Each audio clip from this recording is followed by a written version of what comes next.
ధాన్యం కొనుగోళ్లు ప్రారంభమై 50 రోజులైనా సగం కూడా ధాన్యం సేకరణ పూర్తి కాలేదని నల్గొండ మాజీ శాసనసభ్యులు కంచర్ల భూపాల్రెడ్డి అన్నారు. రైతులు తీవ్రంగా నష్టపోతున్నా జిల్లా ఉన్నతాధికారులు, జిల్లా మంత్రులు మాత్రం చోద్యం చూస్తున్నారన్నారు. నల్గొండ మాజీ శాసనసభ్యులు కంచర్ల భూపాల్రెడ్డి నియోజకవర్గంలోని ఆర్చలపావి, ఎస్ఎల్బీసీ, దండంపల్లి ధాన్యం కొనుగోలు కేంద్రాలను సందర్శించారు. ఈ సందర్భంగా రైతులు తమకు జరుగుతున్న అన్యాయాలపై తమ గోడును వెళ్లబోసుకున్నారు. ధాన్యం తీసుకువచ్చి నెల అయినా ఇంకా తూకం వేయడం లేదని, కొర్రీలు పెడుతున్నారని, కోదండరాం వచ్చిపోయిన దగ్గర నుండి బస్తా తూకం 42 కిలోల 700 గ్రాములు వేస్తున్నారని, ట్రక్ షీట్ వెంటనే ఇవ్వట్లేదని, బస్తాకు 3 రూపాయల వరకు మామూలు వసూలు చేస్తున్నారని తమ ఆవేదన వ్యక్తం చేశారు. అయినా దిగుమతి దగ్గర వచ్చే వరకు తూకం తక్కువ వచ్చిందని, మళ్లీ ట్రక్ షీట్ మార్పిస్తున్నారని, తమను అన్ని విధాలుగా మోసం చేసి దోచుకుంటున్నారని రైతులు తమ ఆవేదన వ్యక్తం చేశారు. ఈ సందర్భంగా ఆయన మాట్లాడుతూ, కేసీఆర్ ప్రభుత్వ హయాంలో రైతులకు ఎటువంటి ఇబ్బందులు లేకుండా ధాన్యం ఎంత వస్తే అంత కొనుగోలు చేశారని, కానీ నేడు కాంగ్రెస్ నాయకులు, మంత్రులు, అధికారులు మిల్లర్లతో కుమ్మక్కై రైతులకు తీవ్ర నష్టం చేస్తున్నారని ఆరోపించారు. తూకంలో మోసం, లంచాలని, తమకిష్టమైన వారికే ముందుగా తూకం వేయడం లాంటి అక్రమాలకు పాల్పడుతున్నారన్నారు. తక్షణమే జిల్లా అధికారులు బాధ్యులపై చర్యలు తీసుకోవాలని, రైతుల నుండి ధాన్యం వెంటనే ఎటువంటి కొర్రీలు లేకుండా సేకరించాలని, లేకుంటే బీఆర్ఎస్ పార్టీ ఆధ్వర్యంలో జిల్లా కలెక్టరేట్ ముట్టడిస్తామని హెచ్చరించారు. ఈ కార్యక్రమంలో నగర పార్టీ అధ్యక్షులు భువనగిరి దేవేందర్, నల్గొండ మండల పార్టీ అధ్యక్షులు దేప వెంకట్రెడ్డి, నారపైన భిక్షం, తుమ్మల లింగస్వామి, బొజ్జ వెంకన్న, కార్పొరేటర్లు మారగోని భవానీ గణేష్, పెరిక యాదయ్య, పేర్ల అశోక్, దొడ్డి రమేష్, బాణావత్ దీప్ల, గోపగాని స్వాతి రాజశేఖర్, కుందూరు దీపికా ప్రవీణ్ రెడ్డి, మాజీ కౌన్సిలర్లు రావుల శ్రీనివాసరెడ్డి, గుండ్రెడ్డి యుగేందర్ రెడ్డి, దండంపల్లి సత్తయ్య, వజ్జ సీను, బడుపుల శంకర్, తవిటి కృష్ణ, కందుల లక్ష్మయ్య, కోట్ల జయపాల్ రెడ్డి, ఉప్పల మురళి, ఖతర్నాక్, దండంపల్లి సర్పంచ్ మల్లబోయిన బుచ్చిరాజు, మాజీ సర్పంచులు అల్లి వెంకన్న, కోట్ల జయపాల్ రెడ్డి, నారబోయిన నరసింహ, పనస శ్రీను, బొడ్డుపల్లి శ్రవణ్ కుమార్ తదితరులు వెంట ఉన్నారు. నల్గొండ నియోజకవర్గంలో మరి అదేవిధంగా ఉమ్మడి నల్గొండ జిల్లాలో రాష్ట్ర వ్యాప్తంగా ధాన్యం కొనుగోలులో అన్ని అక్రమాలే. ఎక్కడ చూసినా అడుగడుగున దూపిడే. ఆ సెంటర్ ఇన్ఛార్జీల కాడి నుంచి మొదలవుతే, మిల్లర్ల కాడి నుంచి మొదలైతే అధికారుల దాకా రైతు నెత్తిన శటగోపురం పెడుతున్నటువంటి సందర్భాన్ని ఈ కాంగ్రెస్ పార్టీ రేవంత్ రెడ్డి గారి నాయకత్వంలో జరుగుతున్నటువంటి తమాషాలు రైతులు గమనిస్తూ ఉన్నారు, ప్రజలు గమనిస్తూ ఉన్నారు. ఈనాటికి 50 రోజులు అవుతున్నా ఈ నల్గొండ జిల్లాలో 40% వడ్లు కూడా ఇంకా ఎత్తనటువంటి పరిస్థితి ఈ యొక్క నల్గొండ నియోజకవర్గంలో ఉన్నది. ఇంకా అన్ని కళ్ళాల్లో 50 నుంచి 55% ధాన్యం వచ్చి ఉన్నది, కానీ అణువున నిర్లక్ష్యం. ఆ సెంటర్ పోతే సూపర్వైజర్ ఉండడు, ఆ సెంటర్ పోతే CEO ఉండడు, ఆ సెంటర్ పోతే అధికారులు ఎవరు ఉండరు. కనీస సౌకర్యాలు రైతులకు ఇవ్వాల్సిన నీళ్లు కానీ ఇంకొకటి కానీ ఏ సౌకర్యాలు లేకుండా రైతులని నిర్లక్ష్యం చేస్తున్నటువంటి సందర్భాన్ని గుర్తు చేస్తూ ఉన్నా.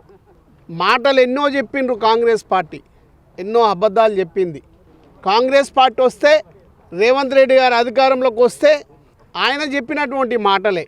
3 కార్లు ఇస్తా, 3 కార్లకు 5,000 లెక్కమట్టి, మరి సంవత్సరానికి ఎకరానికి 15,000 రూపాయలు ఇస్తున్నారు పెట్టుబడి సాయం. వస్తుందా? రైతు సోదరులారా ఒక్కసారి ఆలోచన చేయండి. 3 సంవత్సరాల దగ్గరకు వస్తుంది ఈ ప్రభుత్వం వచ్చి, కాంగ్రెస్ వచ్చి.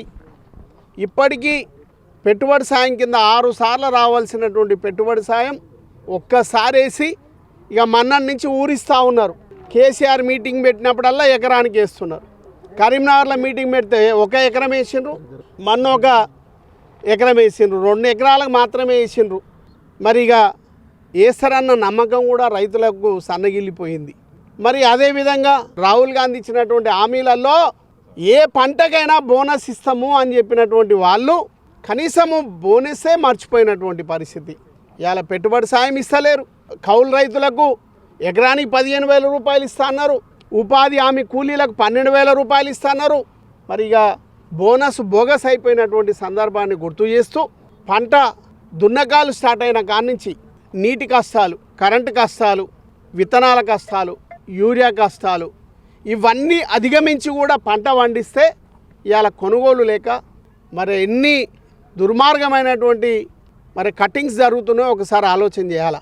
మరి గతంలో కేసీఆర్ గారి ప్రభుత్వంలో బీఆర్ఎస్ పార్టీ అధికారంలో ఉన్ననాడు ఎక్కడ కూడా ఒక గింజ కటింగ్ లేకుండా మరి రైతులకు ఇబ్బంది కాకుండా ఒకవేళ అకాల వర్షాలు పడితే ఆ వర్షాలకు ఎక్కడన్నా మొలికెళ్ళినా రైతులకు ఒక గింజ కూడా కట్టింగ్ లేకుండా ధాన్యం తీసుకొని రైతులను కాపాడినటువంటి ప్రభుత్వం కేసీఆర్ గారి ప్రభుత్వం.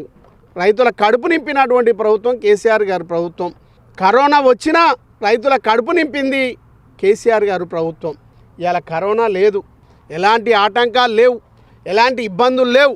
కానీ ఇబ్బందులల్లా కాంగ్రెస్ పార్టీ నాయకులకు, కాంగ్రెస్ పార్టీ ప్రజాప్రతినిధులకు అప్తాలు వసూలు చేస్తున్నటువంటి సందర్భాన్ని గుర్తు చేస్తున్నా. ఇలా రైతు సోదరులారా, ప్రతి ఒక్కరు కూడా ఆలోచన చేసుకోండి. డైరెక్ట్ స్టేట్ హైవే కోదండరామరెడ్డి ఇక్కడికి వచ్చి ఆయన చెప్పినటువంటి మాట 42 కిలోల 700 గ్రాములు కొలవండి. కిలో 700 గ్రాములు అంటే క్వింటాలుకు 3.5 కిలోలు.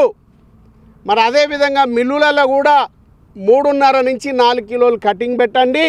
ఒక క్వింటాలుకు 7 నుంచి 8, 9 కిలోలు కట్ చేసి కాంగ్రెస్ పార్టీ కార్యకర్తలకు, కాంగ్రెస్ పార్టీ నాయకులకు అప్తాల్లాగా వాళ్ళకు అందజేయండి అని కోదండరామరెడ్డి ఆదేశాలు జారీ చేసిపోతే జిల్లాలో ఉన్నటువంటి అధికారులు వారికి అడుగులకు మడుగులు వత్తుతున్నటువంటి సందర్భాన్ని మీ ద్వారా నేను గుర్తు చేస్తూ ఉన్నాను. ఇలా స్టేట్ హైవే 42.700 గ్రాములు రైతుల దగ్గర తీసుకుంటున్నటువంటి సందర్భాన్ని గుర్తు చేస్తున్నా. రైతు సోదరులారా, ప్రతి గ్రామం నుంచి 100 మంది రావాలి. రైతులు తిరగబడితే ఏమవుతుందో చూపించాలనేది కూడా మీ ద్వారా నేను తెలియజేస్తున్నా. ఈ కార్యాచరణ వారం రోజుల్లో మరి ఖచ్చితంగా ప్రతి గ్రామాన మరి ఇన్ఫర్మేషన్ ఇస్తాం. ఖచ్చితంగా కలెక్టరేట్ ముట్టడి చేయాల్సిందే. ఈ కట్టింగులు ఎక్కడ కూడా ఒక గింజ కట్టింగ్ లేకుండా ధాన్యం కొనుగోలు చేయాలి. వెంటనే ట్రక్ షీట్ ఇవ్వాలి. వెంటనే రైతుల అకౌంట్లో డబ్బులు వేయాలని ప్రధానమైనటువంటి డిమాండ్ బీఆర్ఎస్ పార్టీ కేసీఆర్ గారి నాయకత్వంలో, కేటీఆర్ గారి నాయకత్వంలో, హరీష్ రావు గారి నాయకత్వంలో ముందుకు పోతామనేది కూడా మీ ద్వారా నేను తెలియజేస్తాను.